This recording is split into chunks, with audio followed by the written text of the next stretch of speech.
it. That's what we're going with. Puma DV8 Nitros. That's what we got. Half marathon, baby. DGR strong. DGR strong. Alright, you guys, so as you can see, race day. I don't even want to say race day. It's just making sure that I have everything together to go out for this run. You know, typically not used to doing half marathons. I've only done them twice before, and yeah, just trying to get myself mentally prepared for doing this. So making sure everything's ready for me to get dressed, go out on the run, making sure I got my hat. It's hanging up right over here. Make sure I got my hat. So, you know, here we are. You know, I'll get myself stretched out, warmed up. You know, some of the stuff that's on me, you know, I got my Apple Watch here, hat, just a lightweight running shirt. Probably black, not the best idea, but hey, whatever. Got my running shorts, super comfortable, also really lightweight and super breathable too. Got a pair of socks, see how these do with the Puma DV8 Nitros. These are Skechers, actually kind of ironic, they're Skechers running socks, so little different for the running socks. Of course, we got my Puma DV8 Nitros. Decided to go with those this morning, and hopefully that doesn't change when I go through warm-up. If I do, I can change out to another pair of shoes. And then we got the hydration pack right here with a gel, energy gel, banana flavored energy gel, and we also have some energy chews in there as well. And the reason why, for me, you know, and of course it's a 1 liter pack right here, so it's not too heavy, but it's also, you know, just enough for me to do a half marathon distance. I can go a half marathon without that much water anyways, but still, just gonna go out there and do it. So yeah, like, you know, having the energy chews, you know, for me, you're figuring, you know, my body is about, you know, what is it? It's about 2 hours that I'll do a marathon or a half marathon in.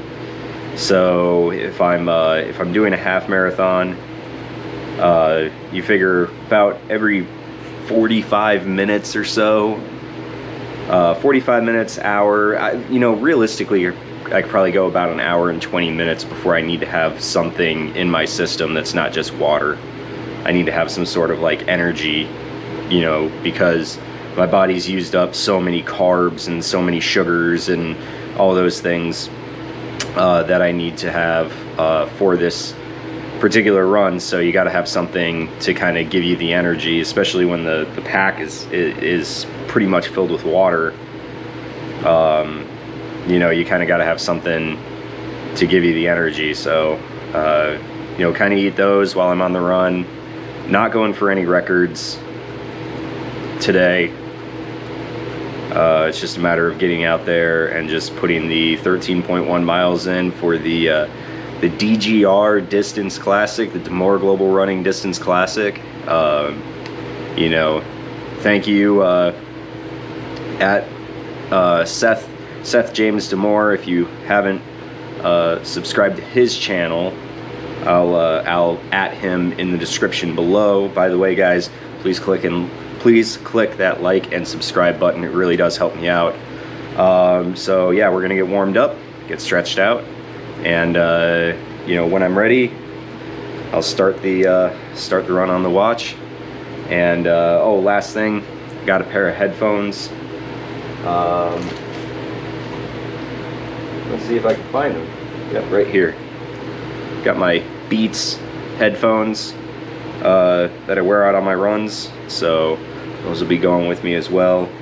And yeah, that's it. So let's get stretched out. We'll get started.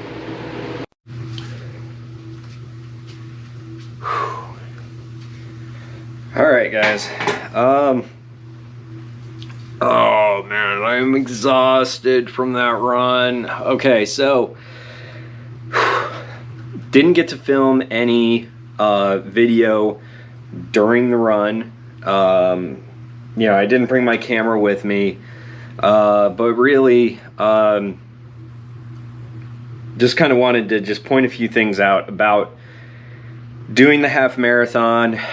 So my time that I completed the half marathon, I should say, not full marathon, half marathon. The time that I completed the half marathon was 2 hours and 11 seconds. So 2 hours flat, 11 seconds. So not a PR, actually 8 minutes-ish, a little over 8 minutes, almost 9 minutes off of my PR. So let me kind of, taking the data. I've, it's been a few hours. I actually had to lay down for a little bit because I was just, my legs were exhausted. I was exhausted mentally, physically. I was just, I was done. I was exhausted. So, so let me kind of break down, I guess, the race, because that'll kind of describe what had transpired during the event. And first off, before we get into the video, a couple things.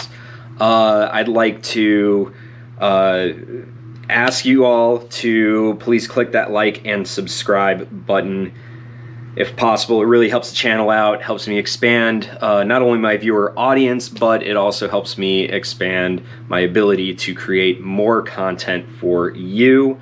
And again, the reason why this channel is called Average Rob Runs is to kind of focus on runners that are maybe heavier, maybe a little bit bigger built, and dare I say it, but an average type of person, not somebody that avidly runs marathons, half marathons, whatever the case is, just somebody that that you can kind of relate to as just a regular person who literally started from not running at all, never having any experience running, to being able to do 10Ks and half marathons, so on and so forth.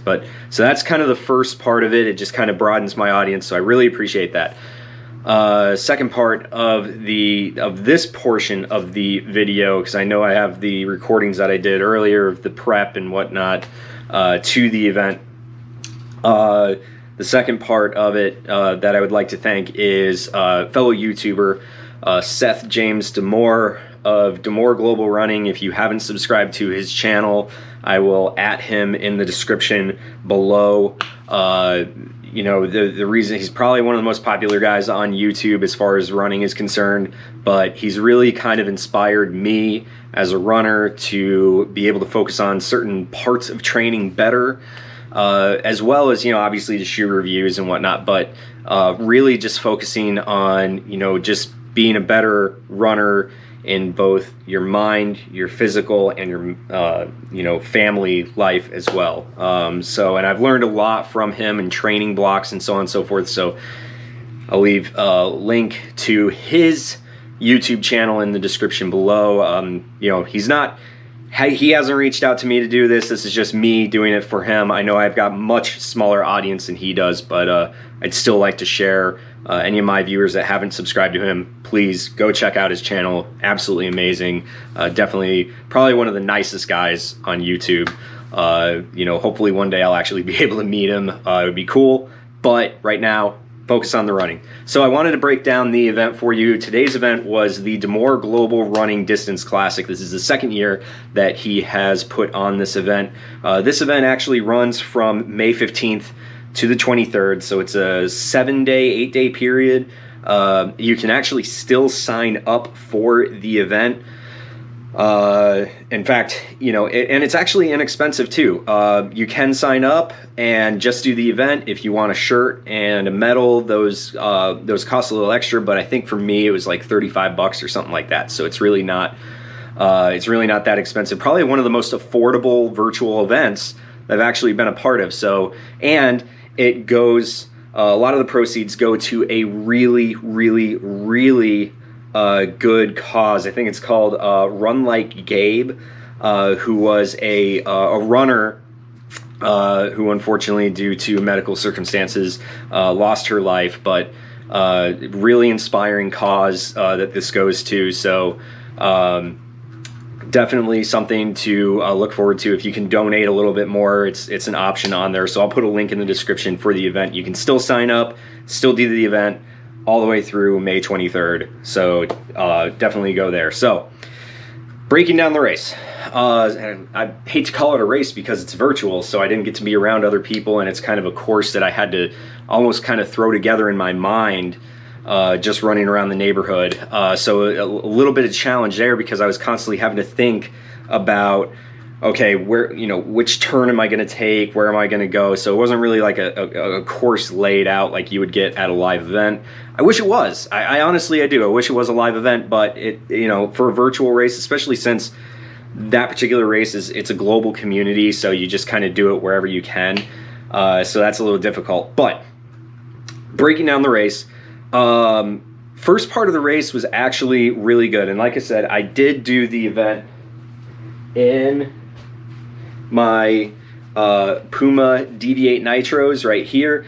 I will describe how these worked in a little bit for the run, but getting into the event. So first part, I break it down into really, I want to say it's about like 3 parts. You know, I do, first part is the first 5 miles. The second part, middle of the run, even though you could break it down into quarters, but I'm doing it into periods, you know, like what you would have in hockey. There's 3 periods in hockey, so we're going to break it down 3 periods for this run. So the first part was the first 5 miles of the run. Second part is 4 miles. Third part is another 4 miles. That gets you about to the 13-mile mark. So you do have the 0.1, but I just kind of mix that in throughout. So the first 5 miles, I was actually cruising really good. Heart rate was doing great. Breathing was doing excellent. My pace was a little off, but I expected that. You know, in some of my other videos, I think I spoke about it. I wasn't expecting my pace to be that good because it's a little bit warmer out than I have run half marathons in the past. Also, there's a little bit more humidity. It was drier today than it has been. The weather was actually really good, but it was still a little bit warmer and a little bit more humid than I had done my 2 previous half marathons that were back in, I believe it was March.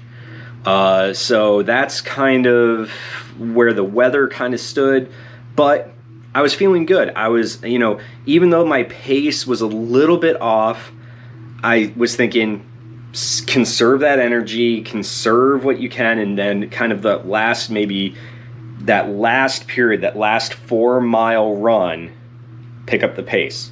And I'll get into that last 4 miles here in a little bit.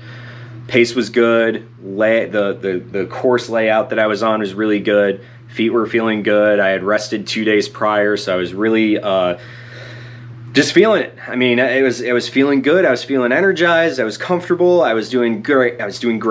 Fantastic. Middle of the run, just kind of started getting into that relaxed period. And it's common with runners that you get, you know, especially on those long runs, you kind of get into a period in the middle of the run where your mind kind of checks out a little bit.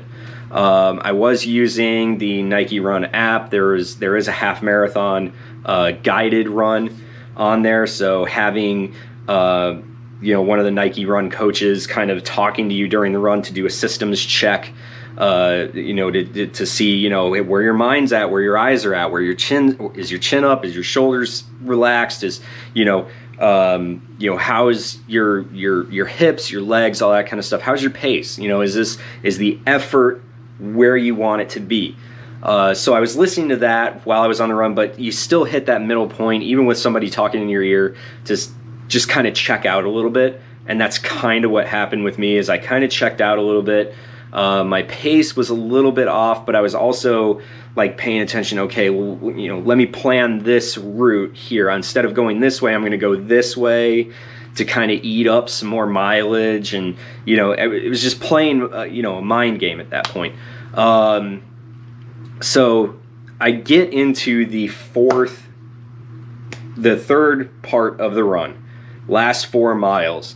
And it was just after mile 9, between mile 9 and mile 10, that I started to develop a little bit of a groin cramp, more in my left leg, but was starting to show itself in my right leg. And that was really starting to cause some issues, because I was trying to pick up the pace for that last 4 miles, and I would get probably about 100 meters, and that cramp would start up, and I'd have to slow it down, and then, kind of wait for it to kind of subside, and then start up again, and it would cramp a little bit. So, there's, otherwise, I felt okay. But it was just that, so my pace really started falling off, because I had to avoid further injury, I had to really pull the reins back and go really slowly. So, little upset, but my goal was to complete the event. I did that. I'm happy with that. I'm not going to gripe about it not setting a PR. You would have thought in a carbon plated shoe like this that I would have set a new PR, and I didn't, and that was part of it. Was just, I think there's a couple of things, both physically and mentally. Physically, I felt okay. Mentally, I'm not really sure if I was there. The past couple of weeks, just me internally, I love making these videos, but I was starting to mentally get a little burnt out from running.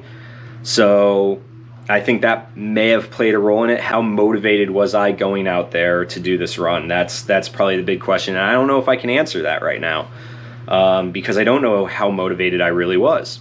So there was that, and then I'll get into it. The shoe. How did the shoe perform on the run? First 5 miles, fantastic, super comfortable, nice, bouncy ride. Love the nitro foam. Did a really great job. Had a ton of grip with that Puma grip that's underneath. The upper felt great. I had no issues. It was maybe I snugged it down, cinched this down a little bit too much around the ankle area, but I didn't have any heel slippage issues. There was no. Honestly, it was a really comfortable ride. It didn't feel hot. It was actually a really comfortable ride. First 5 miles. Middle of the run, I started to. My left foot, and I've had this in the past with other shoes, my left foot started to get a little bit on the numb side, more in the toe box area than anything else, but I changed my paces a little bit, changed my stride, and it woke my foot right back up. I actually started to get, kind of just bopping along, and that woke my foot up, and I didn't have any problems at that point. I actually felt pretty good. Then that last quarter of the run, I think, in particular in my right foot, I know for sure, I was heel striking, I think, really badly in that last 4 miles of the run. I think I was heel striking really badly because my heel is super tender and super sore right now. So I'm going to say I was heel striking pretty badly. But on my left foot, it almost felt like, and I know this sounds kind of odd, but maybe it has to do with me being a bigger runner. It almost felt like the shoe started to have almost too much squishiness to it, that I wasn't getting the right amount of energy return, the right amount of responsiveness that I wanted at the end of the run. That doesn't necessarily mean that it was the right thing. And I think, again, I think it has to do with being a bigger runner, a heavier runner, a stronger runner, some say stronger runner. I really think it had to do with that because I've ran a half marathon in the Hoka Cliftons, and I kind of started to feel the same, almost the same thing in the Hoka Cliftons, that by the end of the run, it almost felt like the midsole was just too squishy. So it felt like I was just, kind of like running in sand. It just doesn't have that responsiveness that you want to help propel you forward. So that's the only thing that I would have to say, is that the first, like I said, 10K, no problem. This shoe was fantastic, 10K. Getting up to that half marathon, maybe it's just me being a heavier runner, it just felt like the midsole just lost its responsiveness throughout that run.